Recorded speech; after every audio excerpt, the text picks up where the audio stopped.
সাইফুল আজম আজহারীর মতো এমন একটা ব্যক্তিত্বকে আমরা শিয়া বানাই দিতে কোনো দ্বিধাবোধ করি নাই।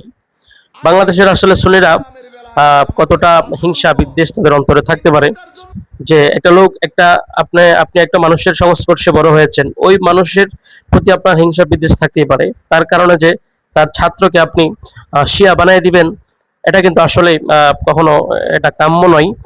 কারণ যেখানে সাইফুল আজম আজহারী, যিনি নিজেই ওনার আকিদা স্পষ্ট করেছেন, বলেছেন যে যে ব্যক্তি আমিরে মুআবিয়া রাদিয়াল্লাহু তাআলা আনহুকে গালি দিবে তার পিছনে নামাজ হবে না, তার পিছনে নামাজ পড়া হারাম।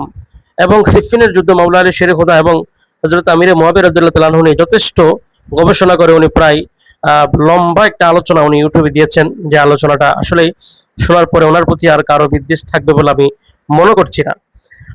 এবং কি উনি আমিরে মুআবিয়া রাদিয়াল্লাহু তাআলা আনহুকে সাহাবী মানে, তারপরে হযরত আলী রাদিয়াল্লাহু তাআলা আনহুকে মাওলা মানে, এবং ঈদে গাদিরে খুম রয়েছে, হাদিসে গাদিরে খুমের প্রেক্ষাপটকে উপলক্ষ করে যারা ঈদ বানাতে চায়, সাইফুল আজম বাবার আজহারী উনি কিন্তু এটার পক্ষে না, যে উনি বলে যে এটা সুন্নিদের কোনো প্রোগ্রাম না, এটা শিয়াদের প্রোগ্রাম।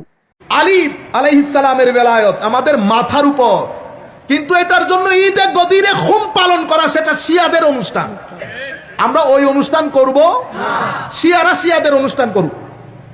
আমরা কি মারতে গেছি ওখানে কাউকে? ইন্না লিল্লাহি ওয়া ইন্না ইলাইহি রাজিউন। কোন ফেরকার ভিতরে আপনি যখন কথা বলবেন মানুষের মধ্যে ঘৃণার চাষাবাদ করবেন না।